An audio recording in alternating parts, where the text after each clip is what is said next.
자, 계속해서 보겠습니다. 부동산 개발 사업시 분석할 내용 등에 관한 설명, 틀린 것은 해서 이미 나왔던 문제죠. 그래서 1번 민감도 분석이라고 하는 거. 자, 시장에 공급된 부동산이 시장에서 일정 기간 동안 소비되는 비율을 조사해서 자, 해당 부동산 시장의 추세를 파악하는 것 해서 자, 요걸 이제 틀리게 구성이 됐고요. 해서 용어에 관한 부분이죠. 해서 우리가 지금 이제 부동산 개발 사업 과정에서 위험이라고 하는 거 다시 여러분 요약집 21페이지부터 보시게 될 텐데 먼저 위험의 종류 얘기부터 확인을 해 보겠습니다. 해서 법률 위험이라고 하는 것, 시장 위험, 비용 위험 등으로 대별해 볼 수 있다. 해서 사실은 이건 이제 거의 외우기 힘들고요. 법률 위험 중에서 공법상 위험이라고 하는 게 논의의 포인트가 되게 된다라고 할 것. 그다음에 시장 위험, 운영 위험은 그다음에 비용 위험은 외우기 어렵고요.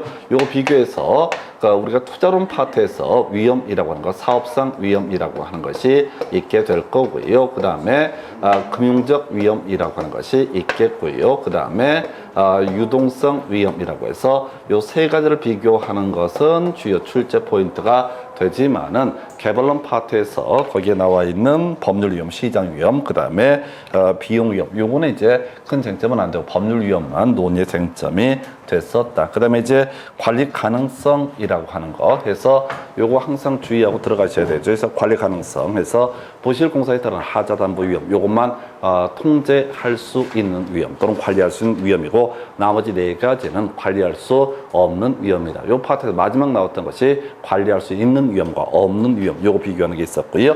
그 다음에 자, 문제를 통해 계속 보지만은 긍정적 요인, 부정적 요인이라고 해서 다른 건 별 큰 의미는 없을 테고 용적률 얘기하고요. 기부 체납의 개념 정도 알고 있으면 좋겠다. 그래서 타당성 분석 중에서 이미 문제를 통해서 봤던 입지 계수, 전체분의 일부라고 하는 것, 전체분의 일부라고 하는 것이 논의의 쟁점이 하나가 될 테고요.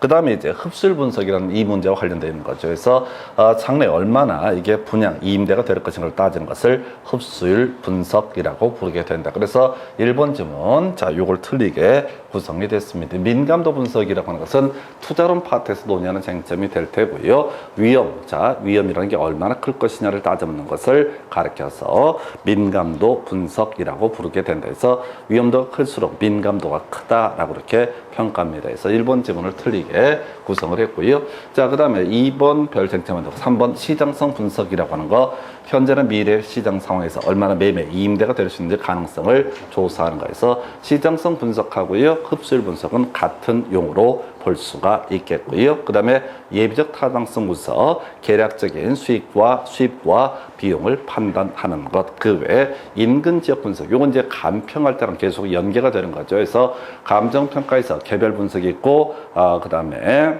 지역 분석이라는 개념이 있게 된다. 그래서 오히려 감정평가론에서 오히려 논의할 쟁점이죠. 그래서 자, 지역 분석이라고 하는 거, 대각의 가격 수준을 파악하게 되는 것을 지역 분석. 그 다음에 나서 개별 분석, 그 후에 하는 거죠. 그래서 구체적으로 가격을 획정 짓는 과정을 가리켜서 개별 분석 순서 물어봤었고요. 지역 분석은 인근 지역 분석과 유사 지역 분석으로 대별해 볼 수 있다. 인근 지역이라고 하는 거, 지역 요인을 공유하는 지역, 이게 키워드가 됐었죠. 그래서 대상 부동산이 속한 지역으로서 지역 요인을 공유하는 지역, 이걸 인근 지역이라고 부르게 된다. 이에 비해서 유사 지역은 대상 부동산이 속하지 아니한 지역, 이렇게 정의를 하게 됩니다. 그래서 자, 이 문제에서 답이 됐던 것은요, 1번으로 구성을 했었고요. 그 다음 주제 확인을 해 보도록 하겠습니다.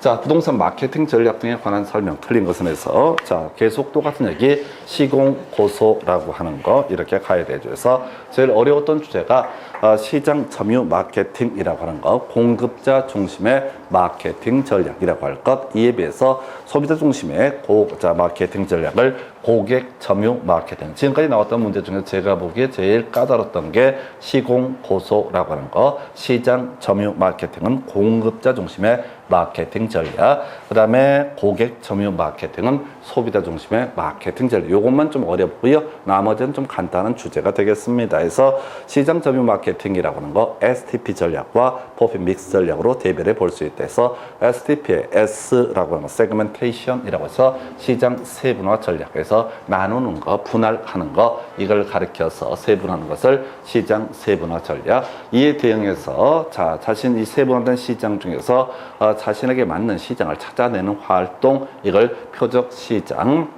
전략이라고 부르게 된다. 표적 시장에 들어가서 다른 경쟁자와 다투는 과정, 그래서 자신의 우월성을 보여주는 과정, 이걸 포지셔닝, 차별화 전략 이렇게 부르게 될 테고, 이 차별화 전략이라는 게 사실상 포핏 믹스와 연계가 돼 있다 해서 가격 전략 갖고 주로 문제 쟁점을 삼고 있었죠. 해서 가격 전략이라 제품 전략이라고 하는 거, 제품의 상대 다른 제품보다 뛰어나도록 한다 해서 평면 설계 차별화, 자연 친화적 실개천의 설치, 뭐 이런 것들을 예시를 했었고요. 가격 전략이라고 해서 세 가지 다 이슈가 됐죠. 신축 가격 정책, 고가 정책, 저가 정책이라고 해서 신축 가격 정책, 위치, 방위층에 따라서 가격을 달리 정하는 정책, 고가 정책은 높게, 저가 정책은 낮게, 이런 식의 논리 구조. 그래서 지금 답은 3번으로 구성을 해봤고요. 해서 빠른 자금 회수를 원한다. 그럼 더 이상 갈 것도 없이 저가 전략 이렇게 가야 되겠죠. 근데 뒤에 신축 가격 정책에서 틀리게 구성을 했었고요. 그래서 이 학계론 문제에서 좀 주의하실 게 주어를 이게 너무 이제 쉽다 보니까 주어를 뒤쪽에다 배치하는 그런 경향 등이 있다라고 답은 3번으로 뽑았고요. 판매 촉진 프로모션이라고 하는 거, 표적 시장의 반응을 빠르고 강하게 자극 유인하기 위한 전략 이렇게 보고요. 마케팅 믹스라고 하는 거 포피해서 플레이스, 프로덕트, 프라이스, 프로모션이라고 해서 이렇게 그냥 깔아주는 지문이고요. 그래서 이 정도 일단 STP의 S와 T 정도는 정확하게 개념을 잡아내는 게 필요합니다. 요즘엔 조금 출제빈도가 떨어진데 과거에는 S 하고요 T, 요걸 이제 S, T 요 두 개를 섞어서 막 구성해서 틀리게 구성이 됐던 사례가 있습니다. 요즘엔 조금 난이도가 오히려 쉬워지는 경향이 있어요. 큰 그림을 묻는 시기라서. 해서 답은 3번으로 구성을 했고요. 그 다음 문제 가서 확인해 보겠습니다.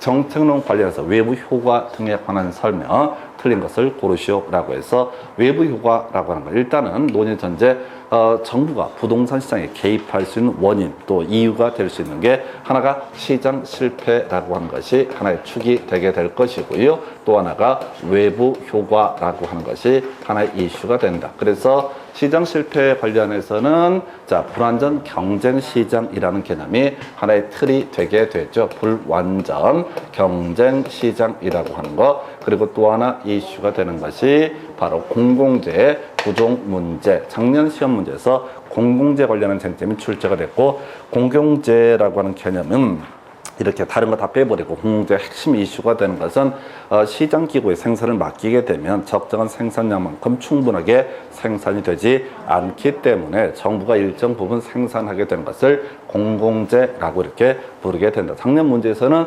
공공재, 정부가 전부 생산을 한다라고 해서 틀리게 구성이 됐던 바가 있었고요. 외부효과, 요즘에 좀 출제 빈도가 떨어졌던 그런 주제인데, 외부효과는 어떤 경제 주체 활동이라고 하는 것이 제3자에게 이익을 주거나 손해를 준다라고 했을 때, 이익을 줬다고 해서 그 이익을 돌려달라고 하지 않고 손해를 가했다고 해서 배상을 요구하지 않는 시스템을 가리켜서 외부 효과. 그래서 이 외부 효과는 정의 외부 효과하고요, 부의 외부 효과 두 개로 대별해 본다. 그래서 이 부의 외부 효과 관련해서 이슈가 되는 것이 지역 지구재라는 개념이 이슈가 되죠. 해서 우리가 주택가에 매연을 내뿜는 공장 등이 들어서게 된다라고 했을 때, 그러면 이제 문제가 발생하니까 어떤 지역의 용도 지역을 주거 지역으로 해서 주택만 들어설 수 있게 하는 거, 이런 것을 우리가 부의 외부 효과를 제거하기 위한 수단, 이렇게 해석을 합니다. 그래서 이번 쯤 새로 조성된 공원이 쾌적성이라는 정의 외부 효과가 발생되게 되면 수요 곡선이 좌측으로 이동하게 된다라고 해서 요걸 틀리게 구성이 됐습니다. 그래서 정의 외부 효과가 발생하게 되면 수요가 증가하게 된다. 수요가 증가한다는 얘기는, 공급이 증가한다는 얘기는 곡선 자체가 오른쪽으로 이동하게 된다 해서 답은 2번으로 구성해 봤고요. 3번 부의 외부 효과가 발생하게 되면 법적 비용 또 진상조사의 어려움 등으로 인해서 당사자간 회계를 곤란한 경우 많다. 깔아주는 지문이고요. 매연을 배출하는 석탄 공정에 대한 규제가 전혀 없다라고 했을 때 이때 부의 외부 효과가 주변에서 발생하게 될 것이다 라고 할 것. 그 다음에 부의 외부 효과를 발생시키는 공장에 대해서 만약에 일정한 부담금 등을 부과를 하게 된다라고 하면은 이제 공급은 감소하는 모습을 보여주게 될 것이다. 그래서 자, 부담금이라는 용어가 나와 있고요. 자, 정책론에서 요 근래 이슈가 되는 부담금은 두 가지, 개발 부담금이라고 하는 것이 하나의 이슈가 될 테고, 또 하나가 재건축 부담금이라고 하는 거, 두 가지가 주요 쟁점이 되게 된다. 해서 키워드 외우셔야 되지. 정상 지가 상승분을 초과하는 부분에 대해서 일정한 이익을 환수하는 것을 개발 부담금, 이에 비해서 정상 주택 가격 상승분을 초과하는 이익에 대해서 환수를 하는 것을 재건축 부담금. 작년 문제에서는 이 재건축 부담금을 재건축 사업, 재개발 사업에서라고 해서 틀리게 구성이 됐습니다. 그래서 재건축 부담금은 재건축 사업에서만 문제가 되게 된다라고 해서 답은 2번 이렇게 구성을 하고요. 그 다음 주제. 자, 공공토지 비축 제도 등에 관한 설명, 틀린 것을 고르시오라고 해서 1번 지문, 정부가 직접적으로 부동산 시장에 개입하는 정책 수단이다 라고 해서 오른편 구성을 하고요. 직접적 개입하게 되면, 자, 먼저 공공토지 비축이라고 해서 방식이 두 가지, 수용 제도와 선매 제도라고 하는 것이 있다. 그 다음에 이제 공영개발이라고 하는 거, 또 하나가 뭐가 있더라? 공공임대주택의 공급이라고 하는 거, 세 가지, 크게 세 가지가 직접적 개입 수단이 된다 해서 작년에 안 나온 것 같은데 거의 매년 한 문제 가까이 구성되는 것, 최소한 0.5문제 구성하는 것이 직접적 개입과 간접적 개입을 비교하는 문제. 나머지 모르는 것들은 다 간접적 개입에 해당이 된다. 그 임대료 규제, 임대료 보조라고 하는 거, 간접적 개입, 지역 지구제, 뭐 지구단위 계획 이런 것들도 다 간접적 규제, 실거래가 신고제, 부동산 가격 공시제 이런 것들도 다 간접적 규제 한 유형이 된다. 그 다음에 이제 2번 어렵지 않고 3번 어렵지 않고요. 4번, 이제 2번, 3번, 4번 그냥 깔아주는 지문에 전형이 되게 될 테고, 자, 그 다음에 답은 5번으로 뽑아왔어요. 그래서 정부가 부동산 시장에 개입을 한다라고 할지라도 경우에 따른 사회적 후생 손실이 발생할 수 있다라고 해서 제일 대표적인 케이스가 분양가 상한제 얘기를 하게 되죠. 그래서 분양가 상한제 관련해서 자, 이 공급자가 주택 가격을 지금 멋대로 책정하지 못하게 막는 거, 이걸 우리가 분양가 상한제. 근데 이제 분양가 상한제를 실시를 하다 보면 경우에 따라서는 공급이 부족해져서 장기적으로 주택 가격 급 상승의 원인이 될 수 있다 해서 정부가 부동산 시장에 개입한다고 해서 사회적 후생 손실 경우에 따른 또 발생할 수도 있다. 이 정도로 해석합니다. 그래서 답은 5번. 그 다음 주제 가서 봅니다. 토지용 규제 등에 관한 설명, 틀린 것은 해서 용도 지역 지구제 맨날 나오는 편이죠. 토지 이용 계획의 내용을 구현하는 법적 행정적 수단 또는 이제 토지 이용의 합리화, 뭐 공공복리 증진을 목적으로 하는 것이 지역 지구제 이래 볼 테고요. 자, 그 다음에 이제 2번 틀렸나요? 해서 토지용 규제를 통해서 정의 외부 효과를 제거 감소시킬 수 있다 해서 이걸 틀리게 뽑았어요. 그래서 토지용 규제를 통해서는 용도적 지구제를 통해서는 부의 외부 효과를 제거 감소시킬 수 있다. 내릴 게 없으니까 이제 이 안에서 멈추다 보니까 2번을 구성을 했고요. 지구단위 계획이라고 하는 거, 자, 우리가 작년에 부동산 공법에서 출제가 됐던 주제 해서 토지가 있으면 항상 뭐가 있고 용도 지역이라고 하는 거, 원칙적으로 21개 중에 하나의 용도 지역을 갖게 된다. 자, 그래서 이 용도 지역에 따른 규제 변화를 위해서 추가적으로 용도 지구라는 거 지정할 수 있었고, 용도 구역도 지정할 수 있었고, 경우에 따라서 지구 단위 계획이라는 것을 수립할 수 있다. 자, 그래서 이 지구 단위 계획이 수립되면 이것도 건폐율과 용적률과 용도전, 경우에 따라 높이 제한 등을 다루는 계획이 될 텐데, 이 용도 지역에 따른 규제와 지구 단위 계획에 따른 규제가 충돌하게 되면 지구 단위 계획을 우선하여 적용한다라고 할 것. 그래서 지구 단위 계획 기본 정의, 토지용 합리화, 기능 증진, 미관 개선 등등등을 목적으로 하는 도시군 관리 계획이라고 얘기를 하고요. 그래서 작년 공법에서 나왔던 것, 지구 단위 계획, 도시군 계획 수립 대상 지역 일부에 대해서 점점점 해서 도시군 관리 계획에서 이게 뭐냐 해서 지구 단위 계획이라는 용어의 정의를 가지고 쟁점이 됐었고요. 자, 용도적 지구제라고 하는 것에 따라서 바로 지가의 상승 또는 하락을 야기할 수 있다. 큰 의미 없고요. 자, 이런 경우 보전지역 보전하고 보육성 이렇게 가게 됩니다. 해서 자, 요 정도 해서 지금 답은 2번 좀 쉽게 구성했던 사례 같고요. 그 다음 주제 가서 살펴보겠습니다. 분양가 규제 등에 관한 설명 틀린 것 내에서 작년 문제 역시 동일하게 구성이 되어 있고요. 그래서 27회 때 문제, 그 다음에 30회 때 문제 똑같은 유형을 가지고 구성을 하게 됩니다. 그래서 이 파트에서 이 분양가 상한제라고 하는 것을 가지고 학계론에서는 딱 한 가지만 쟁점을 삼습니다. 어떤 경우에 분양가 상한제를 적용을 하게 될 거냐 해서 우리가 공공택지라고 하는 것하고요. 그 다음에 분양가 상한제 적용 지역에서 분양가 상한제가 적용이 되게 된다라고 이런 식으로 논의가 됐었습니다. 자, 그런데 도시형 생활주택 관광특구에 대해서는 어떻다? 이때는 분양가 상한제를 적용하지 않는다. 공법할 때도 마찬가지고 학계론 할 때도 마찬가지고 적용 얘기를 함부로 할 수는 없습니다. 원칙적으로 공공택지 분양가 상한제 적용 지역이라 할지라도 도시형 생활주택 그리고 관광특구에서는 일정한 요건하에서 분양가 상한제 적용하지 아니한다. 항상 시험 문제는 예외 파트를 가지고 구성이 돼요. 30회 때 겁나 어려웠어요. 점점점 적용하지 아니한다. 근데 그 앞에 공공택지에 관한 지문이 예시가 됐었고요. 이 문제에서도 키워드는 뭐라고요? 적용이라고 하는 거에서 답은 4번으로 구성을 합니다. 나머지 내용들은 별 의미가 없어요. 해서 자, 요 얘기는 공법 얘기 같이 비교 간단하게 한번 해서 잊어버리지 않도록 하겠습니다. 해서 여러분 자료 기준으로 공법 중에서 분조투라고 해서 주택법 내용 간단하게 확인을 해보겠습니다. 교재 210페이지부터 분양가 상한제 조정 대상 지역 투기 과열 지구라고 하는 거 분조투. 자, 그래서 이게 이제 분양가 상한제 적용 기준을 보게 되니까 공공택지라고 하는 것이 있고요. 공공택지는 수용 방식을 통해서 조성한 공동주택 건설 용지를 공공택지.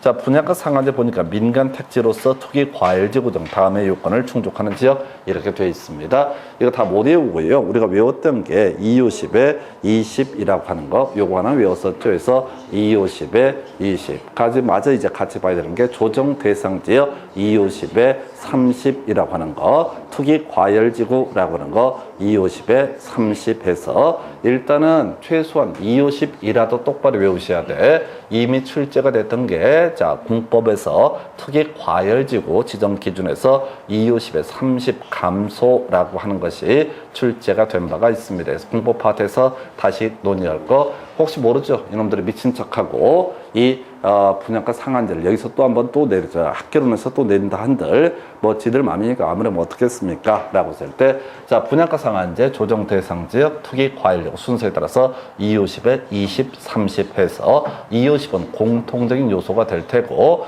분양가 상한제 적용 지역이라고 하는 게 보니까 20% 증가 그 다음에 조정 대상 지역이 30% 증가 투기 과열지구와 30% 감소라고 하는 거 분조투라고 하는 것. 물론 이제 이 문제하고 직결되어 있는 것은 분양가 상한제 적용 폐지라고 해서 도시형 생활주택 관광특구에서 50층 이상의 높이가 150m 이상 뭐 이런 거 나와 있는데 하여튼 간에 이런 것들은 이런 것들 바로 다 분양가 상한제를 적용하지 아니한다라고 해서 숫자 틀려도 상관없습니다. 무조건 틀리게 구성하는 거니까 말도 안 되는 얘기를 깔아버리게 되는 거에서 50층 이상이거나 높이가 150m 이상 이렇게 갈 텐데 일단은 실제 수험생 입장에서는 분양가 상한제 적용 배제라고 해서 두 가지 관광특구하고요 도시형 생활주택에 대해서는 분양가 상한제를 적용하지 아니한다. 나머지 내용들 쟁점 안 돼요. 그래서 지금 이 파트에서는 계속해서 적용 배제라는 개념을 가지고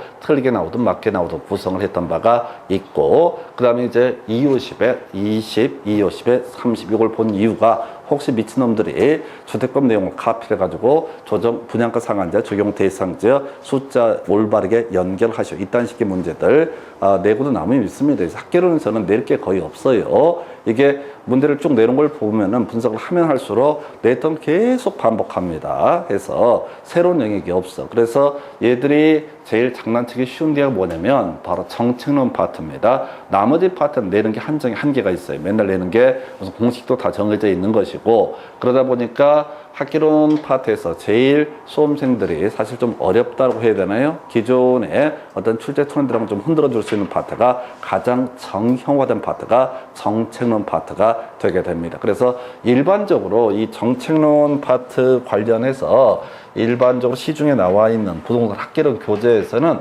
이 정책론 파트를 많이 안 다뤄요. 이유는 뭐 잘 모르니까 그런 겁니다. 그래서 이거 법이 공법하는 선생님들도 매번 밖에서 짜증이 날 정도인데 누구 지금 이제 학기론 한 선생님들이 이걸 신경 안 쓰거든. 짜증나니까 자기도 모르고. 그래서 실질적으로 수험생들이 제일 많이 나가 떨어지는 대파트가 뭐냐면은 투자론, 그 다음에 감정평가론, 계산 문제 어렵고 또 경제론까지 어려운 파트도 있고 하는데 실질적으로 점수가 안 나오는 파트는 정책론 파트입니다. 이유가 2차 과목 전반을 다 묶어서 뭐 실거래가 신고자라든가 부동산 가격 공시라든가 이걸 한꺼번에 다 꼬라보라고 여기다 쳐넣게 되기 때문에 이게 실제 수험생 입장에서는 특히 1차만 공부를 하시는 분들 입장에서는 이거 대부분 손을 못 댑니다. 그래서 하여튼 250에 20, 30, 250에 20, 30, 250에 20, 30 분조투 순서입니다. 250에 20, 30 해서 박스형 문제 나오게 되면 대박이 될 겁니다. 그래서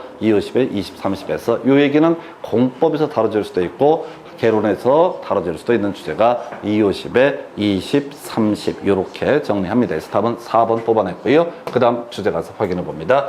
자, 부동산 조세 정책 등 틀린 것을 고르셔서 맨날 똑같은 얘기야. 다시 기본 틀부터 보겠습니다. 조세 정책 관련해서 지금 27회 30회 때 나왔던 주제가 뭐가 있었냐면은 부동산 조세 분류라고 하는 것 다시 한번 체크를 해 보도록 하겠습니다. 세법보다는 훨씬 간단하게 구성하는 영역이 되게 될 것이고요. 그래서 여러분 요약집 기준으로 조세 정책이라고 하는 게 몇 페이지에 나와 있냐면 29페이지에서 보유 단계에서 부과하는 세금이 뭐냐라고 하는 거 이것만 갖고 27회 30회 연속 나왔었고요. 재산세 하고요. 종부세가 기본적으로 보유 단계에서 부과하는 세금이다 라고 해서 이 보유세 중에서 지방세에 해당하는 것을 재산세, 그 다음에 국세에 해당하는 것을 종부세라고 부르게 된다라고 할 것. 물론 이제 세법 가게 되면 이렇게 가야 되죠. 이 재산세, 종부세에 대응해서 추가적으로 기억할 만한 게 뭐가 있냐면 지역자원시설세라고 하는 것도 있을 테고요. 그 다음에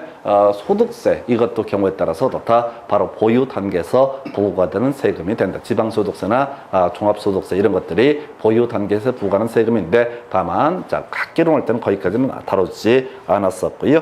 자, 그렇다 치고 조세 증감이 이런저런 경제에 미치는 영향 등에 대해서 갑니다. 그래서 먼저 조세가 증가한다. 그냥 기본만 가는 거예요. 조세가 증가하게 되면 수요는 어떻다? 감소하게 될 것이다. 여기서부터 얘기가 시작이 되게 되죠. 한편 그럼에도 불구하고 조세가 부과가 되게 되면은 이거 정부도 어떻다? 경제적 순손실이 발생할 수 있다. 이거 외우셔야 돼. 정부도 경제적 순손실이 발생할 수 있다. 사연은 딱 한 가지야. 수요나 공급이 탄력적으로 반응을 하게 되면 정부도 경제적 순손실이 발생할 수 있다. 그래서 이때 항상 예를 들었던 게 담배값 얘기를 들었어요. 담배 가격을 만약에 2,500원 하다가 25,000원으로 급등을 하게 된다라고 전제가 되게 되면 이때는요. 만약에 탄력적으로 반응하게 되는 경우가 있게 될 것이다. 고점들이 담배를 다 끊게 된다. 그러면 이제 정부 세수입은 감소하게 될 것이다. 라고 할 것 해서 그래서 만약에 수요나 공급이 탄력적으로 반응했을 때 정부도 경제적 순손실이 발생할 수 있다. 세 번째 이슈, 조세 부과. 누가 조세를 부담하게 될 것이냐라고 하는 거. 비탄력적인 사람이 어떻다? 더 많은 세금을 부담하게 된다. 정해져 있어. 비탄력적인 사람이 더 많은 세금을 부담하게 된다. 그래서 문제 구성을 할 때는 완전 비탄력을 던져주게 되죠. 그래서 완전 비탄력적인 사람이 어떻다? 더 많은 세금을 부담한다. 마지막에 동결 효과라고 해서 양도소득세 중과 이루어졌을 때 거래를 뒤로 미루는 현상을 가리켜서 동결 효과라고 이렇게 논의를 하죠. 그래서 이렇게 얘기해요. 수요 증가 감소는 유치한 얘기가 될 될 테고, 자, 정부도 경제적 순손실이 발생할 수 있다. 그 다음에 비탄력적인 사람이 많은 세금을 부담하게 된다. 문제 구성할 때는 항상 완전 비탄력을 하나 깔아주게 될 것이고요. 동결 효과, 매매를 뒤로 미룬 현상에서 답이 1번이었나요? 그래서 토지 수요의 가격 탄력성이 0이다 해서 수요가 완전 비탄력적이다 라고 했을 때 이때 토지 소유자가 전부 부담한다 해서 틀렸죠. 그래서 토지 매매에 있어서 현재 소유자가 뭐가 되고 공급자가 되게 될 것이고, 토지 양수인이 뭐가 된다? 바로 수요자가 되게 된다 해서 답은 1번으로 구성을 했습니다. 해서 이 수요의 가격 탄력성이 0이다 또는 달리 표현하면 완전 비탄력적이다 라고 전제가 되면 수요자가 더 많은 세금, 수요자가 전부 세금을 부담을 하게 된다. 소유자가 아니라 누가? 매수인이 세금을 부담한다. 그래서 미리요, 이게 이 문장 자체를 암기를 하고 들어가셔야 돼. 토지의 매도인과 매수인 이렇게 표현하면 참 좋을 텐데, 싸가지 없는 놈들이 소유자가 부담을 이렇게 살짝 던져놓게 되면은 움찔 쫄아 해서 결국은 똑같은 문제를 계속 지겹게 내더라도 계속 틀린 이유가 뭐냐면은, 이거 염치가 있어야지 몇 번째 똑같은 문제를 푸는데, 지금 원래 기출문제는 뭐였냐면은 공급의 가격 탄력성이 0인 경우 이렇게 돼 있었다고. 그래서 그 당시 옳은 걸 고르셔 서 바로 소유자가 전부 부담한다. 그거 맞췄었거든. 근데 거꾸로 이제 수요의 가격 탄력성이 0인 경우, 그러면 잠깐만 있어봐. 뭘 잠깐만 있어봐. 안 외운 거지. 그러니까 하나의 답이 됐던 주제들은 그냥 아주 골고루 곱씹어 보면서 완벽하게 내 걸 만들어야 됩니다. 그래서 답은 1번이었고요. 재산세가 올라가게 되면 어떻다? 임차인에게 전가될 수 있다. 보유세가 감면되면 수요가 증가해서 자가 소유를 촉진시킬 수 있다. 취득세를 낮추게 되면 수요가 증가할 수 있다. 공공 임대주택의 공급이라고 하는 거, 세입자한테 바로 탄력성을 부여를 하게 되는 거죠. 그래서 지금 임대주택에 세를 올리게 되면은 만약에 오갈 데가 없다, 비탄력적이다, 그럼 그걸 다 떠안아야 됩니다. 근데 중간에 공공 임대주택이 정부에서 많이 공급을 하게 되면 빠져나갈 구멍이 있다. 탄력적으로 반응을 할 수가 있다. 그래서 탄력적으로 반응하게 되면은 임차인에게 전가되는 현상을 완화시킬 수가 있다라고 해서 옳은 표현. 해서 답은요 1번으로 구성을 했었고요. 그 다음 주제. 자, 살펴보겠습니다. 자, 지금 이제 포트폴리오 기대 수익률. 작년에 이제 그냥 기대 수익률이라는 것이 출제가 됐었고요. 24회, 25회 등가 나왔던 문제, 포트폴리오 기대 수익률. 시간 싸움이라고 그랬어요. 보면 누구나 다 할 수 있지만은 항상 시간 싸움이라고 하는 거에서 먼저 전체 기대 수익률을 따져 물어봤을 때 먼저 상가와 오피스텔, 아파트의 기대 수익률을 먼저 계산을 해봐야 된다 해서 자, 보니까 지금 수익률이라고 하는 것이 20%인 경우와 10%인 경우 이렇게 되어 있습니다. 그 다음에 호황일 확률 0.4가 될 테고 불황일 확률 0.6 해서 이걸 계산하면 8%에다가 6%에서 14% 이렇게 가게 될 테고, 바로 여기다 비중 얼마? 0.2를 곱해 주게 되면 상가에서 나오는 게 얼마라고요? 2.8% 이렇게 가게 됩니다. 두 번째, 25%일 확률 0.4 이렇게 될 테고 10%일 확률 0.6에서 여기서 16이라는 값이 나오게 될 텐데, 이게 바로 뭘 해줘야 돼? 0.3을 곱하게 되면 4.8% 이렇게 가게 될 테고, 세 번째 이슈가 뭐야? 아파트라고 하는 거 10%일 확률 0.4, 8%일 확률 0.6 하면 이게 4%에다 4.8에서 8.8%, 그리고 전체 비중에 차지하는 비중이 50%니까 이게 4.4 이렇게 더해주게 되면은 이게 얼마예요? 8에 16에 4 하면은 20이 될 테고 6, 8, 그 다음에 10%가 되나요? 12%인가요? 그래서 12% 이런 식으로 구성을 하게 됩니다. 그래서 원래대로 치면 이런 식이잖아요. 상가의 기대 수익률을 먼저 계산을 한다. 그리고 오피스텔의 기대 수익률을 계산한다. 그 다음에 아파트의 기대 수익률을 계산한다. 그래서 각각 14, 16, 8.8을 구한 다음에 각각의 비중을 곱해서 더해주는 이런 방식을 취한다. 이렇게 갈 텐데 시간 없거든요. 이게 이제 이 순서, 이게 숙달이 돼 있어야지 바로 1분 안에 푸실 수가 있고요. 그러니까 어려운 걸 하려고 하지 말고 나중에 공식 중에 어려운 거 있거든요. 해도 안 외워지는 거 있습니다. 그러면 비우고 가는 거예요. 그 대신 이렇게 개나 소나 다 맞출 수 있는 이런 문제들은 절대로 실수를 줄이셔야 돼. 실수를 줄이셔야 돼. 그래서 이게 학기론 문제는 저는 공부를 많이 해봐서 지금 한 몇 년 하다 보니까 더럽게 학기론 문제 중에서 한 80% 이상은 거저주는 문제예요. 가끔 이제 모의고사 몇 점 나오냐고 그래 물어보는데 100점 나오는 게 제일 좋지. 그리고 몇 점을 맞으면 합격을 할 수 있나요? 내가 무슨 점쟁이냐고. 똑같은 문제를 줘도 그 다음에 가서 또 틀릴 건데 그래서 그건 의미가 없는 얘기고요. 결국은 주어진 그냥 무난하게 내는 문제들 중에서 얼마 한 80% 정도까지는 줄줄줄 구구단처럼 숙달이 돼야지 나중에 어려운 문제 틀리거나 찍고 이런 식으로 해서 어느 정도 안정적으로 점수가 나옵니다. 그래서 하여튼 지금 와서 생각을 하거나 이럴 수 있는 문제들은 아무런 의미가 없어요. 그래서 하여튼 그 정도에서 답은 2번 이렇게 뽑아냈고요. 그 다음 주제. 자, 부동산 투자 위험 등에 관한 설명, 옳은 것을 고르시오 라고 해서 자, 뒤에 유동성 위험 나와 있습니다. 유동성 위험 뭐야? 자, 타인의 자본을 끌어들였을 때 자, 금리가 올라가서 발생할 수 있는 내용을 유동성 위험이라고 부르는 게 아니고 이거 금융 위험이고 유동성 위험은 매각하는 과정에서 매수자가 없어가지고 급매물로 내놓을 위험을 가리켜서 유동성 위험 어느 쪽이 됐든 간에 기업권 틀렸고요.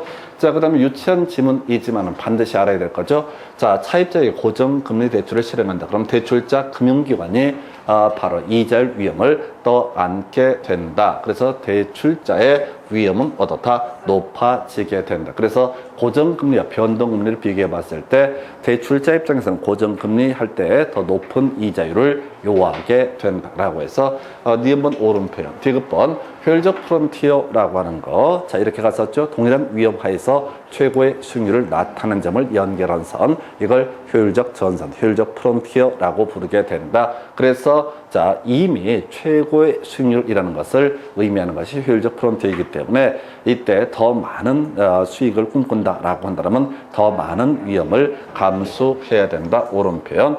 자, 개별 부동산의 특성 때문에 발생하는 위험을 뭐라 부른다? 비체계적 위험이라고 부르게 된다. 해서 이거 제일 유치한 패턴이면서 약 올리는 지문이 체계적 위험, 비체계적 위험에서 자, 우리가 부동산 시장의 흐름 때문에 발생하는 위험을 가리켜서 체계적 위험이라고 부른다. 해서 체계적 위험이라고 하는 것은 분산 투자를 통해서 그 위험을 제거할 수 없다. 우리가 이제 제거할 수 있는 위험은 비체계적 위험만 제거한다. 근데 개별 부동산의 특성에 따른 위험을 가르쳐서 뭐라고 한다? 비체계적 위험 해서 틀렸고요. 그래서 니은데 두 개가 옳은 표현으로 구성을 합니다. 관련한 쟁점 간단하게 확인을 해 보도록 하겠습니다. 해서 여러분 자료 가지고 보게 되면은 자, 먼저 32페이지 가서부터 가볼까요? 그래서 위험의 분류라고 해서 아까 개발론 할 때 위험은 별 쟁점이 되지 않았었고요. 공법상 위험, 법률적 위험이라는 개념만 논의 포인트였었고,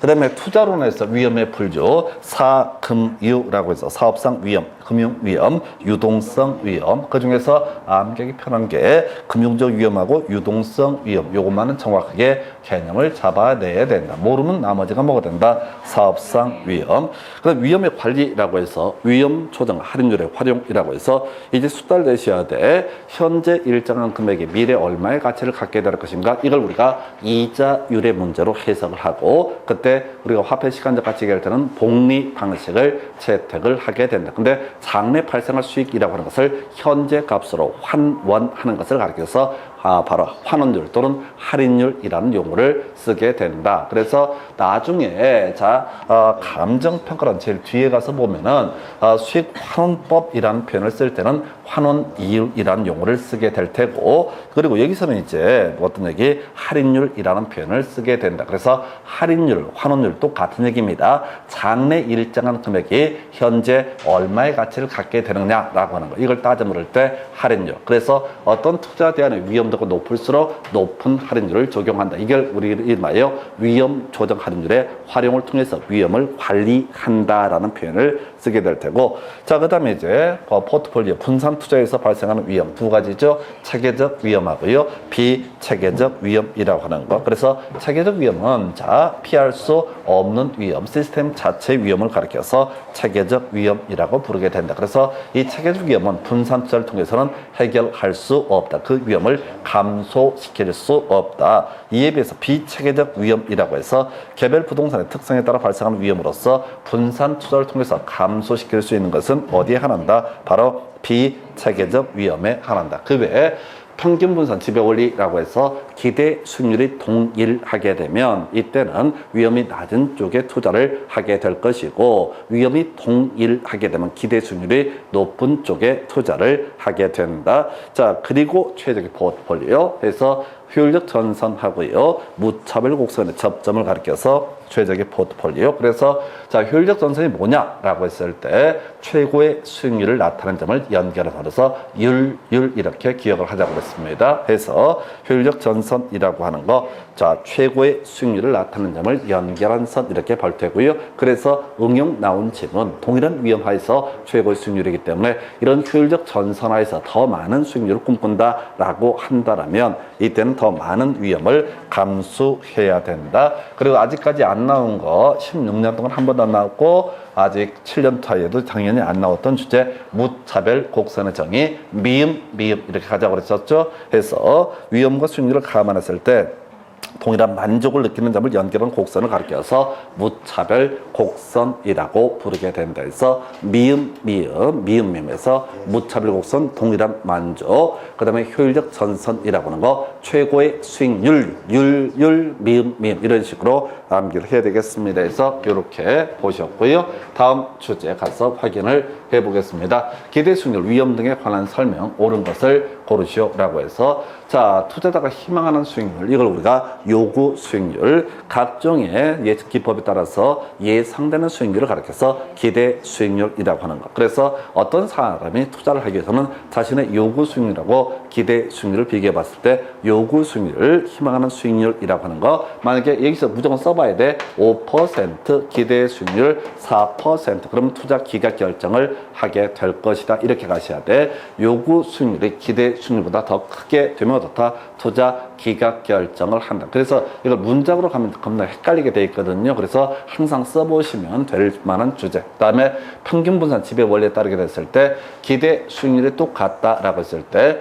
A 투자보다 B 투자 내 표준 편차가 더 크다라고 되어 있다. 그러면 이걸 표준 편차를 달리 표현하면 위험이라고 봐야 되고, B 투자 내 위험이 더 크다라고 하면 이 사람은 어떻다? A 투자를 더 선호한다 해서 답은 2번으로 구성했던 사례.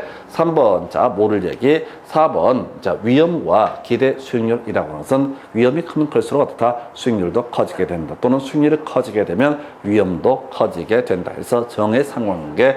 그리고 유치찬란하지만 겁나 중요한 거, 자, 요구 수익률을 구성하는 요소 두 가지였었죠. 무위험률 플러스 위험 할증률이라고 해서, 무위험률 시간에 대한 비용이라고 하는 거, 위험 할증률은 위험에 대한 비용이라고 얘기를 하게 된다. 그래서 유치하지만 가끔 답을 뽑는 거 요구 수익률이라고 하는 거. 자, 무위험률에다가요, 무위험률에다가 바로 자, 그 다음에 위험 할증률이라고 하는 거. 그래서 만약에 자, 무위험률이 증대가 되면 요구 수익률은 상승하게 될 것이고요, 위험 할증률이 증대가 되면 요구 수익률은 상승하게 될 것이다 라고 하는 거에서 요구 수익률, 투자자가 희망하는 수익률이라는 개념을 요구 수익률이라고 정의를 하게 되죠. 그래서 자, 답은 2번으로 뽑았던 사례.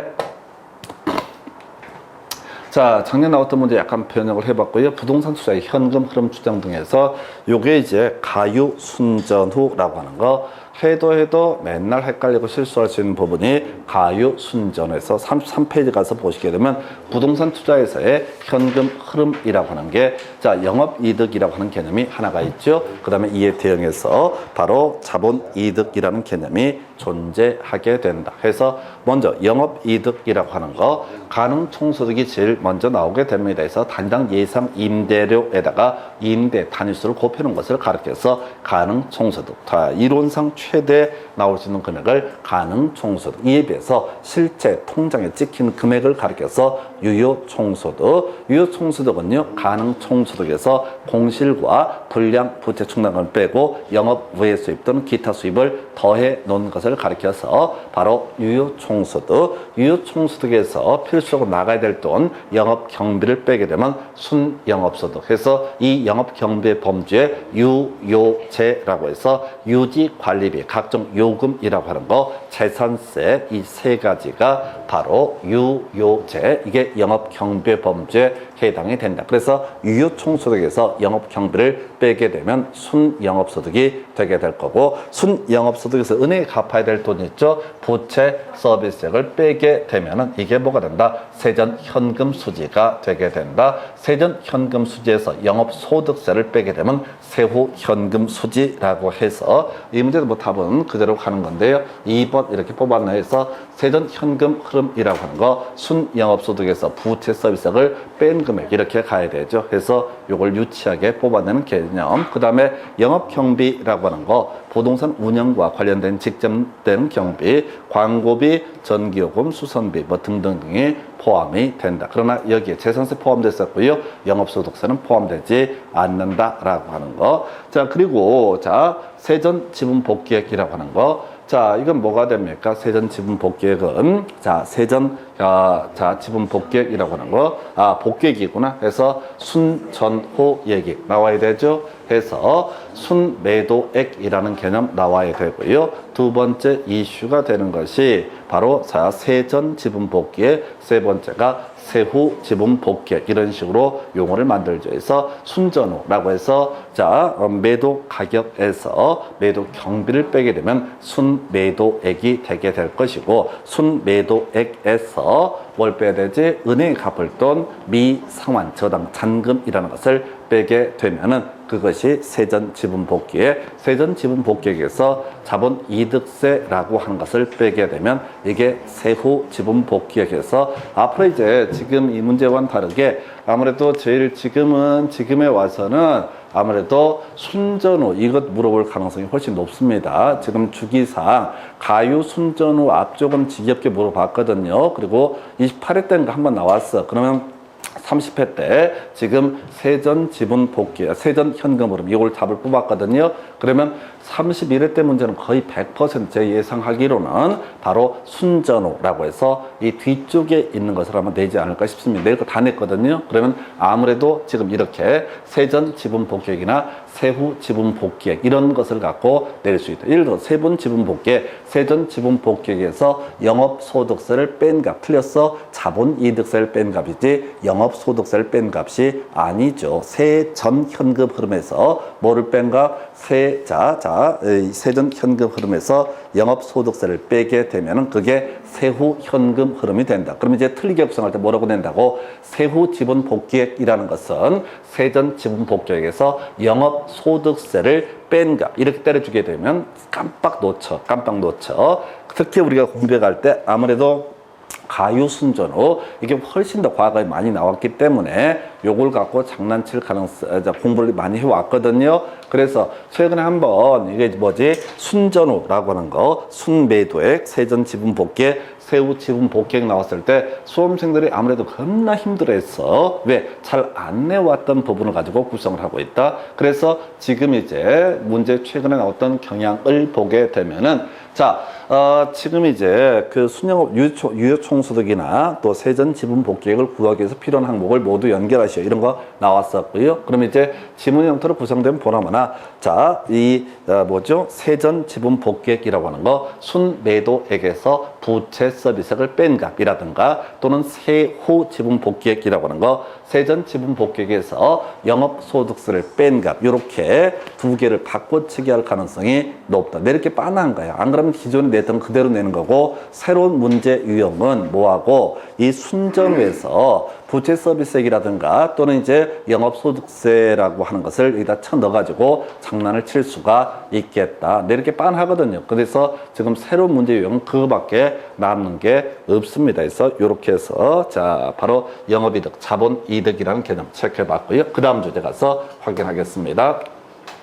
자, 재무비율, 승수 등에 관한 설명 틀린 건 좀 옛날 문제 패턴이 될 테고요. 자, 요거 힘들어도 다시 가야 되죠. 가유순전을 그대로 활용해서 여러분 자료 34페이지 가서 보시게 되면 승수라고 하는 거, 투자한 자본의 회수 기간을 얘기한다. 그래서 총 투자액을 회수하기 위한 기간을 계산하는 게 총소득 승수, 유효 총소득 승수, 순소득 승수가 있을 테고, 지분 투자액을 회수하기 위한데 걸리는 시간을 따져보는 게 세전 현금 수지 승수와 세후 현금 수지 승수라는 개념이 되게 된다. 그래서 자, 이 승수 중에서 총소득 승수라고 하는 것은 총 투자액을 바로 가능 총소득으로 나눈 값, 그 다음에 총 투자액을 유효 총소득으로 나눈 값을 유효 총소득 승수, 총 투자액을 바로 자 순영업소득으로 나눈 것을 순소득 승수라고 부르게 된다. 이에 비해서 지분 투자액을 세전 현금 수지로 나누게 되면 이걸 세전 현금 수지 승수,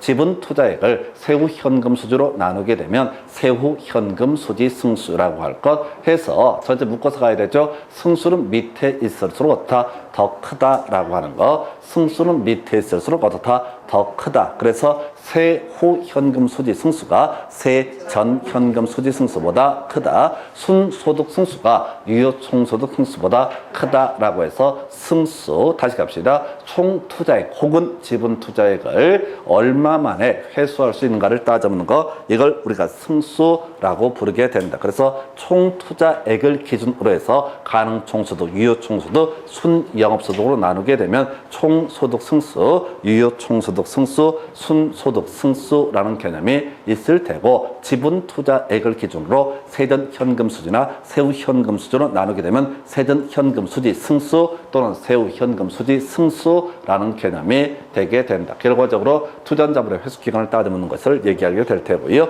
이에 비해서 수익률이라고 하는 거, 자 바로 순소득 승수의 역수가 되는 거, 총 투자액 분의 순영업소득이라고 하는 거, 이에 비해서 지분 투자액 분의 세전 현금 수지는 지분 배당률, 지분 투자액 분의 세후 현금 수지는 세후 수익률이라고 해서 여하튼 승수와 수익률, 수익률에 있어서는 승수와 반대로 위에 있을수록 더 크다라고 이렇게 가야 되죠. 그래서 1번 지문 순소득 승수가 총소득 승수보다 더 크다. 오른편 세전 현금 수지 승수가 세후 현금 수지 승수보다 크다. 마지막으로 다 뽑았던 사례 해서 2번을 틀리게 뽑았고요.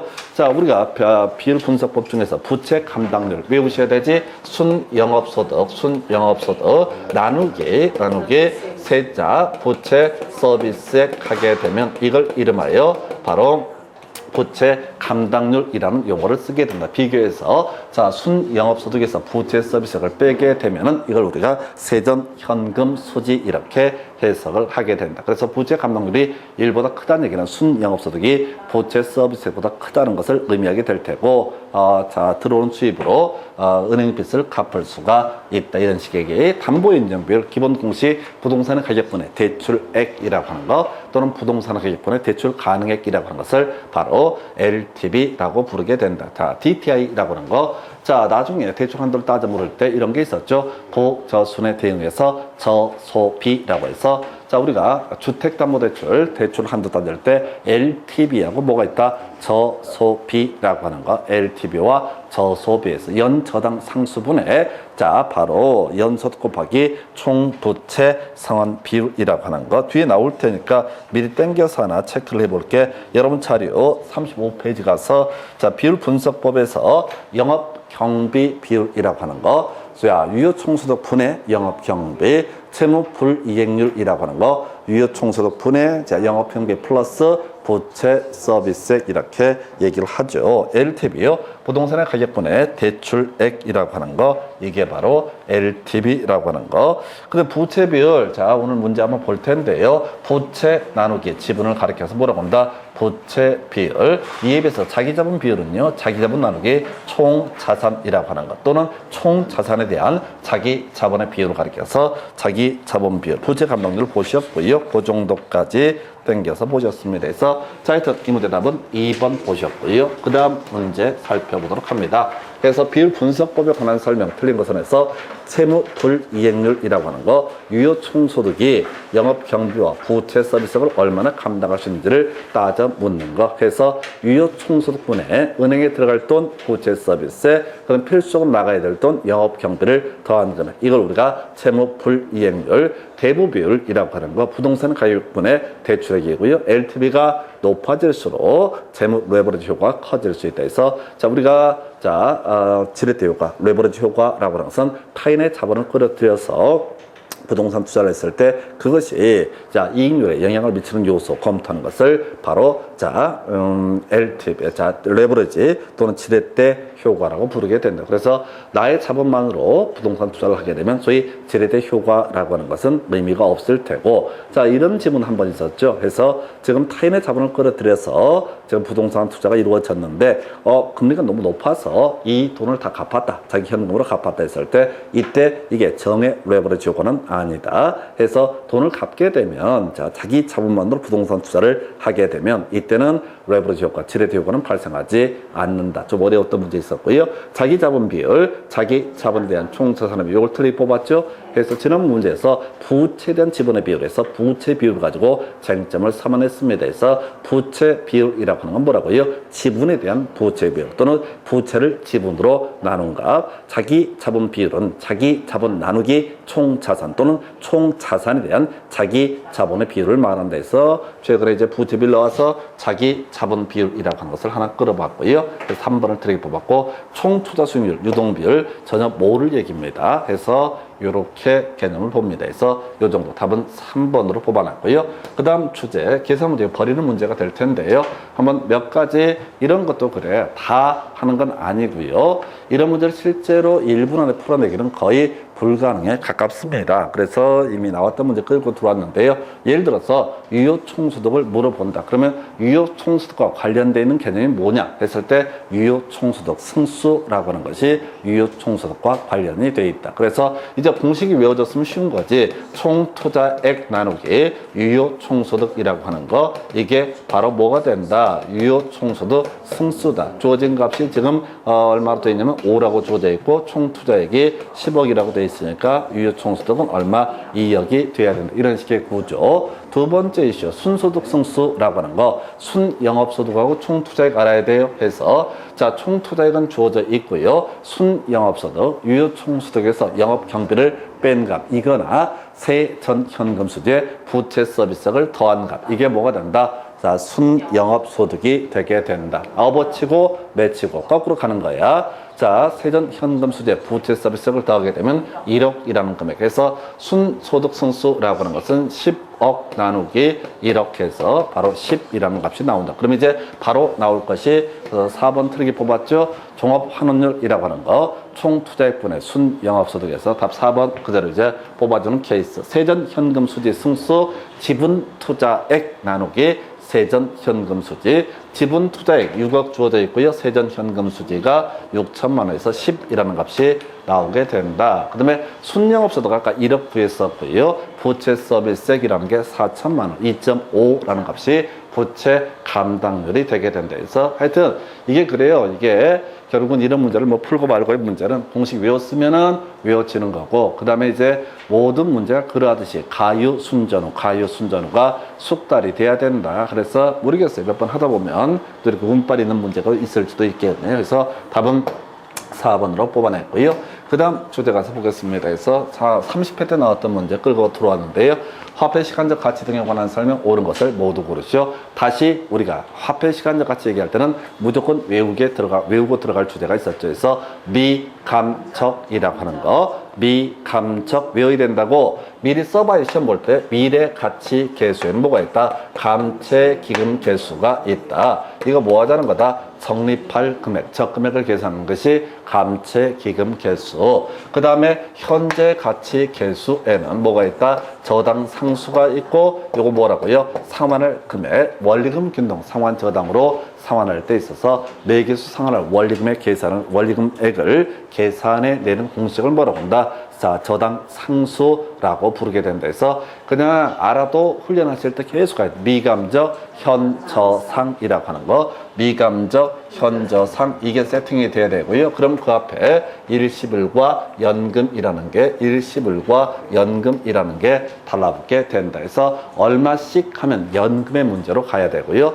특정한 금액 한 번만 나오게 되면 일시불의 문제로 해석을 한다. 공식까지 가볼까요? 해서 자, 지금 이제 공식을 따져보게 되면 자, 일시불의 미래가치계수 1 플러스 R의 N승 일시불의 현가계수 1 플러스 R의 N승분의 1이라고 하는 거, 연금의 미래가치계수 제일 어려웠었지. R분의 1 플러스 R의 N승 마이너스 1이라고 하는 거. 그래서 우리가 앞에서 그런 얘기 했었죠. 이게 지금 이제 미래가치계수라고 하는 것은 이자율이라는 개념으로 해석을 해야 되고, 현재 가치계수는 장래 발생할 수입을 현재 얼마냐라고 물어보는 거니까 이때는 뭐가 된다? 바로 이걸 할인율 또는 환원율이라는 용어를 쓰게 된다. 다시요. 현재 특정한 금액이 미래 얼마의 가치를 갖느냐? 미래가치계수 관련해서는 뭐를 얘기한다고요? 이자율을 얘기하게 된다. 근데 장래 발생할 수입이 현재 값으로 환원할 때 이거 얼마냐? 그때 보통 할인율이라는 용어를 쓰고 나중에 어디서 감정평가론 수입 환원법 얘기할 때는 환원율이라는 표현 또는 환원이율이라는 표현을 쓰게 된다. 다시 할인율과 환원율은 같은 얘기가 되게 되는 거다. 그래서 영역에 따라서 이렇게 화폐 시간적 가치라고 해서 자, 투자론 파트에서는 할인율이라는 표현을 쓰게 될 테고, 그 다음에 감정평가 수익 환원법 할 때는 환원이율 또는 환원율이라는 표현을 쓰게 된다 해서 이자율에서는 복리의 문제가 나오게 될 테고요. 해서 일단 이게 기본적이야. 미감적 현저상 해서 이게 알아도 계속 이 훈련을 하셔야 돼. 그래야지 이게 헷갈리지 않습니다. 미감적 현저상이라고 하는 거, 요 그림을 잡아줘야 되고요.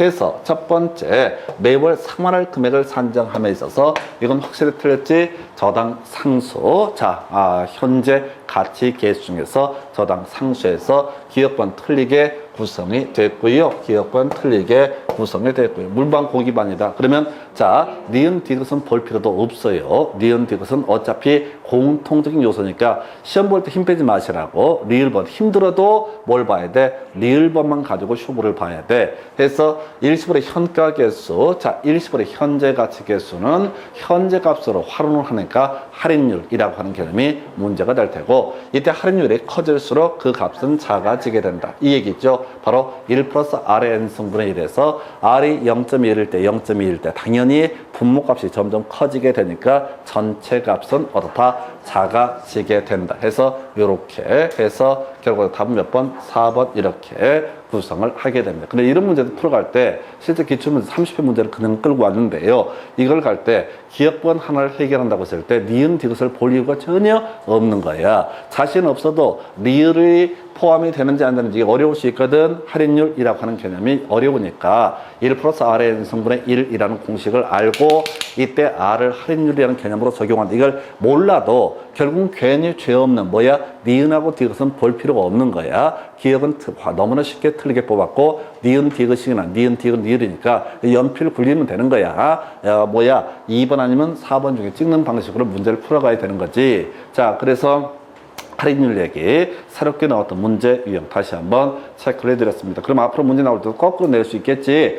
바로 일시불의 현재가, 연금의 현재 가치 계수 또는 일시불의 현가 계수에서 할인율이 작아질수록 어떻다? 그 전체 값은 일시불의 현가 개수는 커지게 된다. 분모가 작아질수록 어떻다? 분자 값은 커지게 된다. 이 문장을 아예 통째로 외우고 들어가야 된다고요. 일시불의 아니 이자율 얘기는 너무 쉬워서 내기가 지랄이거든. 이자율이 클수록 전체 값은 커진다. 이런 것들은 하나만한 얘기란 말이야. 그래서 할인율이라는 것이 상승, 하락할수록 뭐 전체 값은 커지게 될 테고 할인율이 상승할수록 분모 값이 커지게 되니까 전체 값은 작아지게 된다. 해서 답은요 4번 이렇게 구성을 하게 됩니다. 하나만 더.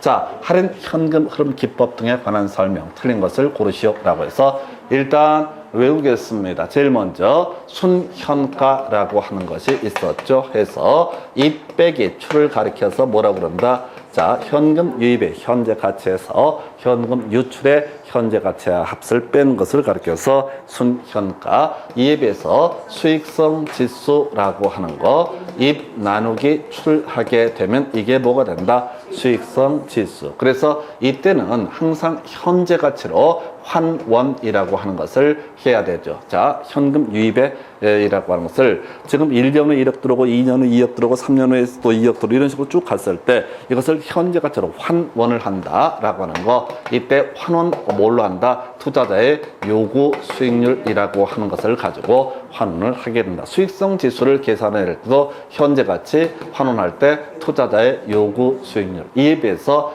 좀 달라지는 게 내부 수익률법이라고 하는 것이 있게 되죠. 내부 수익률법이라고 하는 것은 다른 투자자가 이렇게 순현가나 수익성 지수를 가지고 계산해 보니까 순현가가 0이 되거나 수익성 지수가 1이 돼서 들어올 돈하고 나갈 돈은 똑같으니까 본전이니까 투자 안 하겠다 하겠죠. 예를 들어서 갑이라는 사람이 자, 순현가가 0이고 수익성 지수가 1이니까 이 사람은 투자를 안 하겠다고 판단할 거예요. 참고적으로 이 갑이라는 사람의 요구 수익률은 10%로 할인을 하다 보니까 순현가가 0이 나오고 수익성 지수가 1이 나오게 되더라. 지나가는 을이 얘기한다고요. 제가 투자를 안 한다네. 근데 왜 투자를 안 하는데? 10%인데 본전이라고 해서 투자를 안 하는데 나는 5%만 해도 지금 투자하고 싶은데 라고 해서 이때 이 문제에 할인했던 그 10%라는 값을 내부 수익률 그리고 을이라는 사람이 희망하는 수익률 5%를 요구 수익률. 그래서 내부 수익률법이라고 하는 것은 이 자신의 요구 수익률과 다른 놈이 자 이렇게 할인했던 값 그 할인율을 비교해서 내부 수익률을 비교해서 투자의 적격성 여부를 따져 묻는 것을 가리켜서 바로 내부 수익률법. 그래서 내부 수익률법도 결국은 화폐 시간적 가치를 고려한 투자 분석 기법에 해당이 되게 된다. 자기가 직접 할인을 한 적은 없지만 다른 투자자가 이미 할인을 했던 사안이기 때문에 할인 현금 수지 분석법의 한 내용으로서 내부 수익률법. 그래서 순현가법, 수익성 지수법, 내부 수익률법 모두 화폐 시간적 가치를 고려한 투자 분석 기법이 되게 된다. 이렇게 그림을 잡게 됩니다. 그래서 1번 내부 수익률이라고 하는 거 순현가를 0으로 만드는 할인율 이렇게 가야 되죠. 수익성 지수 1로 해야 되고 1번 틀리게 뽑아냈고요. 순현가 유입에서 유출을 뺀 값에서 입 빼기 출 맞고요. 할인 현금 흐름 기법 할인율로 할인하는 투자 의사 결정 기법을 말한다. 수익성 지수 유입 나누기 유출이라고 하는 거. 자, 그 정도까지 해서 답은 뭐 지금 몇 번? 1번을 가지고 구성을 한 사례에서 이것도 그래요. 지금 처음에 공부하실 때가 좀 지랄이지 이것도 이제 거의 대부분의 문제가 정해져 있다. 다만 주의하실 게 내부 수익률을 계산할 때는 직접적으로 할인율을 적용하지 않는다. 그 정도. 그 외에 자 순현가법과 내부 수익률법 비교했을 때 뭐가 더 우수하다? 순현가법이 우수하다라고 하는 거. 요렇게 그냥 기계적으로 가시면 됩니다. 답은 1번 요렇게 보셨고요. 예, 잠시 끊었다가 이제 그 다음 주제 이어서 설명을 드리도록 하겠습니다.